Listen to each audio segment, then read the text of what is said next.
आजच्या या कार्यक्रमासाठी निघालो, घरातून बाहेर पडलो, माझ्या वाहनावर बसलो, इथे येण्यासाठी निघालो. साधारण अर्ध्या वाटेवर आलो आणि वाटेतच मला माझा मृत्यू भेटला. पुसले मृत्यूने मजला हा प्रवास कोणासाठी, पुसले मृत्यूने मजला हा प्रवास कोणासाठी, मी थांब म्हणालो त्याला महात्मा फुलेंच्या पुतळ्याच्या अनावरणासाठी. एवढं का महत्व देतोय मी या पुतळ्याला? आपण तयार करतोय म्हणून. ज्यावेळी या कार्यक्रमासंदर्भात मला तोंडे सरांचा फोन आला आणि मी येण्यासाठी मान्यता दिली किंवा मी कबूल केलं, सर तुम्ही बोलवता म्हटलं मी तर आलोच पाहिजे. पण जेव्हा मी या कामासाठी सुरुवात केली किंवा लक्षात आलं भरपूर नावं आहेत आणि अभ्यासू व्यक्तिमत्व आहेत, तेव्हा चरित्रातील नेहमीच्या गोष्टी मांडण्यापेक्षा थोड्या वेगळ्या गोष्टी मांडल्या पाहिजेत. आणि त्यातही पुढे जाऊन जर आज पुतळ्याचं अनावरण आहे तर महात्मा फुलेंच्या पहिल्या पुतळ्याविषयी बोलायला काय हरकत आहे. आणि म्हणून आज मी आपल्या समोर तो इतिहास घेऊन आलेलो आहे, ज्या इतिहासामध्ये महात्मा फुलेंचा पहिला पुतळा पुण्यामध्ये जो अनावरण झाला, जो बसवण्यात आला, तो कोणत्या परिस्थितीत बसवला गेला. आजच्या सारखं वातावरण नक्कीच नाही. फुले नगरच्या ज्येष्ठ साहित्य संमेलनात ज्येष्ठ साहित्य नागरिक मंडळाच्या अध्यक्षांना वाटलं, सोबत सर्वांनी सहकार्य केलं, शीतलताईंनी सहकार्य केलं, अजयदादांनी सहकार्य केलं, टिंगरे दादा जे आहेत ते या ठिकाणी उद्घाटनासाठी आले, आपण सर्वजण या ठिकाणी आलात आणि ह्या अनावरणाचा सोहळा पार पडला. असा इतिहास घडला नाही. वळूयात त्या इतिहासाकडे. थोड्या वेळापूर्वी शहासरांनी बोलताना असं सांगितलेलं होतं की 195 वर्षांपूर्वी महात्मा फुले यांचा जन्म झाला आणि या गोष्टीला ज्यावेळी 100 वर्ष पूर्ण होत होती, अर्थात 1927 साल ज्यावेळी येत होतं, त्या काळामध्ये महात्मा फुलेंचा पहिला पुतळा बसवण्याचा विचार केशवराव जेधे यांनी पहिल्यांदा मांडला होता. पण हा पुतळा त्या काळात यशस्वी झाला नाही. लक्षात घेऊयात नेमकं काय घडलं. 1920 साली लोकमान्य टिळक यांचं निधन झालं आणि 1922 साली जेव्हा म्हणजे आजपासून बरोबर 100 वर्षांपूर्वी जेव्हा या पुतळ्याचा विषय सुरू झाला, हा विचार सुरू झाला, असहकार आंदोलन संपलेलं होतं, नची केळकर आपल्या पुणे नगरपालिकेच्या अध्यक्षपदावर होते, त्यावेळी त्या काळामध्ये पुण्यातील पहिला पुतळा उभारण्याचा प्रयत्न सुरू झाला. मग उभारायचा कोणाचा? पुणे म्हणजे साधी गोष्ट नाही. डोळे बंद करून गोल फिरावा आणि कुठेही दगड फेकून द्यावा. तो दगड जिथे पडेल तिथे इतिहास घडलेला आहे. काय नाहीये इथे. मवाळ आहे, जहाल आहे, समाजवादी आहे, साम्यवादी आहेत, सर्व प्रकारचे लोक आहेत. क्रांतिवीरांपासून सत्याग्रहींपर्यंत सर्व प्रकारचे लोक या पुण्याशी संबंधित आहेत. आणि त्यातूनच एक नवा विचार पुढे आला आणि या विचारामध्ये एक विषय असा होत होता की नुकतंच 4 वर्षांपूर्वी म्हणजे 1920 साली लोकमान्य टिळकांचं निधन झालेलं होतं, तेव्हा त्यांचा पुतळा बसवण्यात यावा. सोबत विष्णूशास्त्री पंडित हे त्यांचे गुरु होते, त्यांचा पुतळा बसवण्यात यावा. हा नगरपालिकेमध्ये विचार सुरू झाला आणि त्यावेळी केशवराव जेधे यांनी महात्मा फुलेंच्या पुतळ्याची मागणी केली. नावं साधी नाही आहेत. प्रत्येक नावाचा स्वतंत्र इतिहास आहे. प्रत्येक नावाने देशभर कार्य जे आहे आपल्या ते इतिहासात नमूद होईल असं कार्य स्वतःचं अस्तित्व सुवर्णाक्षराने नोंदवून टाकलेलं आहे. मग यांच्यापैकी नेमका कुठला पुतळा बसवायचा याविषयी जेव्हा वादविवाद सुरू झाले, तेव्हा त्या वादविवादांमध्ये महात्मा फुलेंचेच एक नातेवाईक सत्कार्य करायचं म्हटल्यावर पहिला विरोध घरातून होतो. महात्मा फुलेंनी स्वतःचं घर सोडावं लागलं, तेव्हा भिडेवाड्यामध्ये जाऊन शाळा उभी करता आली. त्यांचेच नातेवाईक म्हणजेच त्यांचे काका राणोजी फुले यांचे नातू म्हणजे बाबूराव फुले हेही त्यावेळी नगरपालिकेमध्ये होते आणि त्यांनी तेव्हा एक पुस्तक लिहिलं. पुस्तकाचं नाव होतं धर्मद्रोही फुले. फुलेंच्याच नातवासंदर्भात मी सांगतो. तेव्हा या विचाराला आक्षेप म्हणून जवळकरांनी एक दुसरं पुस्तक लिहिलं. पुस्तकाचं नाव होतं देशाचे दुश्मन, आणि त्यामध्ये टिळक आणि विष्णूशास्त्री पंडित यांच्यावर टीका करण्यात आली. पुन्हा आणखी एक पुस्तक आलं, ख्रिस्तसेवक की सत्यशोधक. आणि हा जो सगळा वाद चालला होता, यामध्ये कुणी माफी मागितली, कुणाला दंड झाला, कोर्ट केस झाल्या, सगळ्या गोष्टी झाल्या.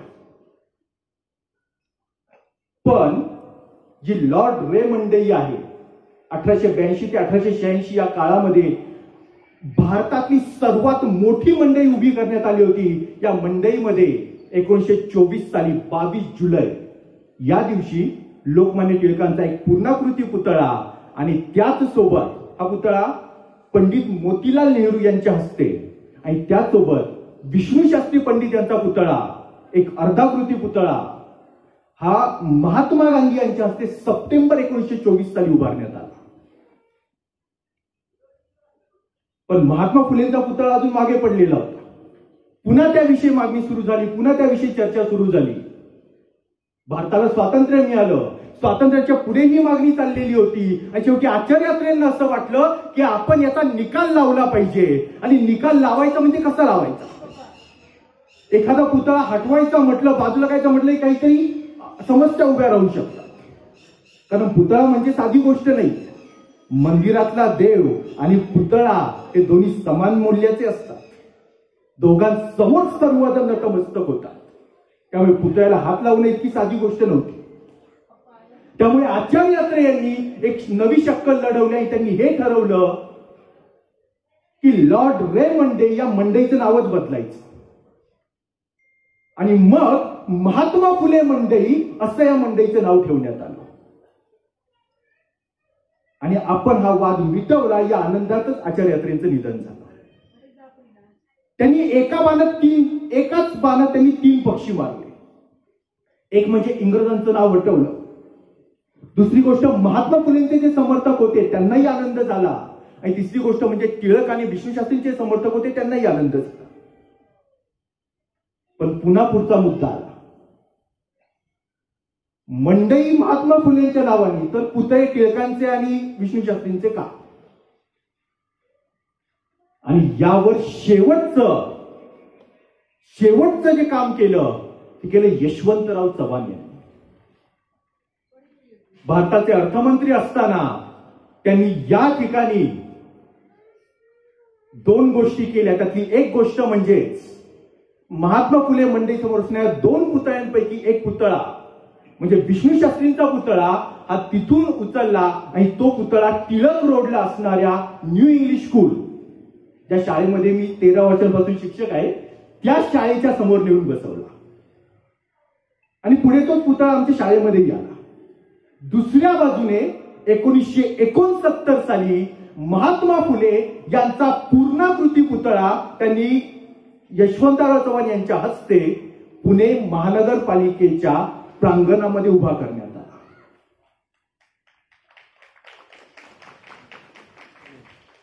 तर तुम्ही मगाशी म्हणालात की 5-10 वेळा सरांना सावंताईंना भेटावं लागलं, सावंतदादांना भेटावं लागलं. पहिल्या पुतळ्याचा संघर्ष हा 45 वर्षांचा आहे.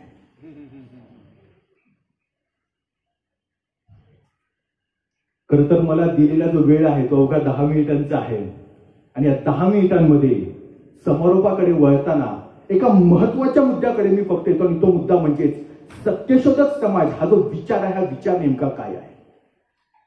आजच्या काळात जर आपल्याला उभं राहायचं असेल, एखादा विचार समोर घेऊन जायचं असेल, तर आपल्या समोर अनेक आदर्श आहेत. कुणाचंही नाव घेता येऊ शकतं. त्या विचारांच्या आधारे, त्या व्यक्तीच्या नावाच्या आधारे आपण पुढे जाऊ शकतो.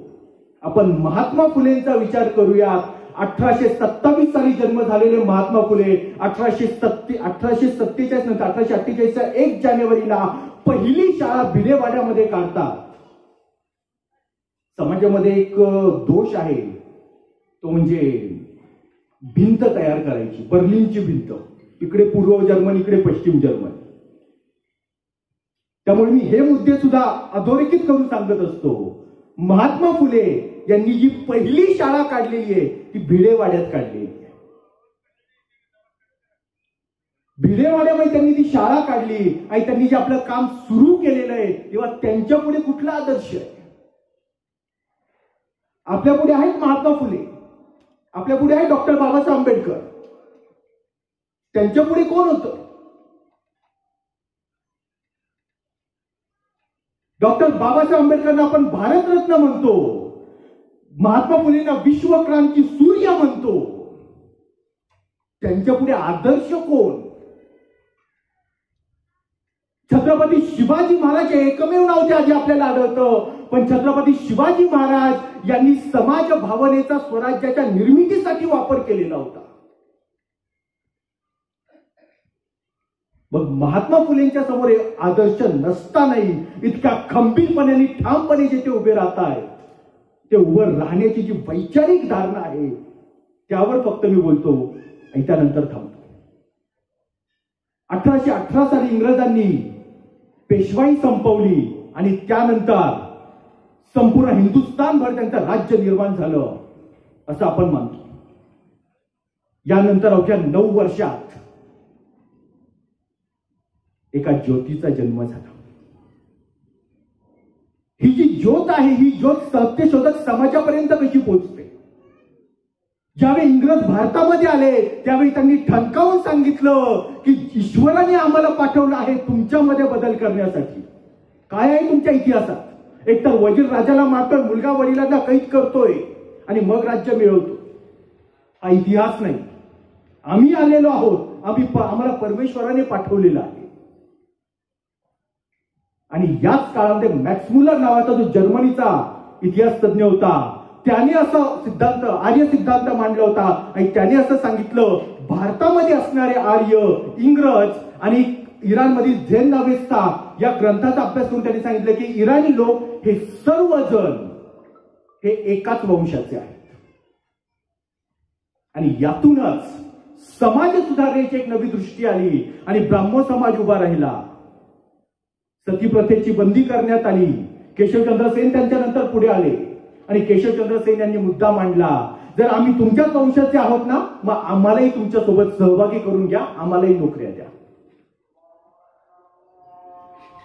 आणि हाच विचार मानव धर्म समाज आणि प्रार्थना समाजाच्या माध्यमातून न्यायमूर्ती रानडे, लोकहितवादी गोपाळ हरी देशमुख यांनी महाराष्ट्रामध्ये आणला. पण हा विचार जेव्हा त्यांनी आणला तेव्हा सर्वात महत्वाचा मुद्दा होता की त्यांच्या सभा भरायच्या आणि या सभांमध्ये अस्पृश्यांच्या हातून जेवण करणं असेल, पाणी पिणं असेल, त्यांनी तयार केलेल्या वस्तू असतील, खाद्य.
सर्व धर्म समभावाचं एक मूर्तिमंत उदाहरण आता आपण व्यासपीठावर पाहिलं.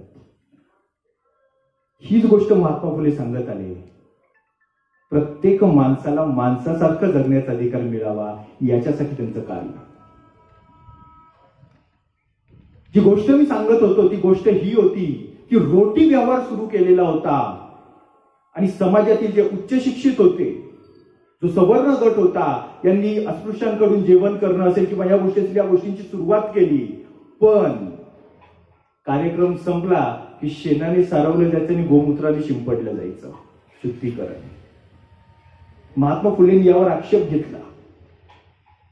म्हटले ही कसली सुधारणा? सुधारणा जर करायची असेल तर ठामपणे खमकेपणाने उभे राहा. पण त्यांचा हा जो विचार होता, याला विरोध म्हणून पुढे आर्य समाज उभा राहिला आणि त्यांनी विचार मांडला तो वेदांकडे परत चला. कारण मूळ वेदांमध्ये कुठल्याही प्रकारचा भेदभाव नाही. महात्मा फुलेंनी त्यावरही ऑब्जेक्शन घेतलं आणि सांगितलं तर वेदांमध्ये जरी कुठल्याही प्रकारचा भेदभाव नसला तरी भेदभावाचं मूळ वेदांमधूनच सापडतं. जर वेद असतील तर वेदांग येतील आणि वेदांग आले की भेदभाव येतील. आणि त्यामुळे त्यांनी सत्यशोधक समाजाची उभारणी केलेली आहे. पण अगदी एका वाक्यात मी पुढचा जो मुद्दा आहे तो मांडतो की महात्मा फुलेंचा जो विरोध होता तो विरोध केवळ वैचारिक पातळीवर होता. कारण ज्यावेळी आर्य समाजाचे स्वामी दयानंद सरस्वती पुण्यात येतात आणि मानव धर्म व प्रार्थना समाजाचे न्यायमूर्ती महादेव गोविंद रानडे हे त्यांची मिरवणूक काढतात आणि धर्मांध लोक त्याला विरोध करणार असतील, त्यावेळी महात्मा फुले त्यांच्या संरक्षणासाठी जातात. महात्मा फुलेंचं जर संपूर्ण आयुष्य पाहिलं तर त्या अशा प्रकारच्या अनेक प्रसंगांनी आपल्याला भरले दिसून येईल. परंतु 10 मिनिटांचाच वेळ असल्यामुळे मी यापेक्षा जास्तीच्या ज्या कथा आहेत किंवा जो इतिहास आहे तो आज आपल्या समोर मांडत नाही. कारण वक्ता तो नसतो जो प्रेक्षकांना खिळवून ठेवतो, वक्ता तो असतो जो दिलेल्या वेळेत थांबतो. समारोप करताना एक चारोळी फक्त मला महात्मा फुलेंना अर्पण करावीशी वाटते आणि ती म्हणजेच, पुस्तक उडून गेले तरी शब्द उडून जात नाही, बुडून गेली गाथा जरी तुका बुडून जात नाही. पुस्तक उडून गेले तरी शब्द उडून जात नाहीत, बुडून गेली गाथा जरी तुका बुडून जात नाही. प्रत्येक घरात व्हावा तुका, प्रत्येक घरात लता व्हावी. प्रत्येक घरात व्हावा तुका, प्रत्येक घरात लता व्हावी. महात्मा फुलेंची जीवनगाथा इथल्या प्रत्येकाची आदर्श माता व्हावी, आदर्श माता व्हावी. धन्यवाद. पाटील साहेब, सुंदर अशी चारोळी या ठिकाणी आपण सादर केली. आपण इतिहासामध्ये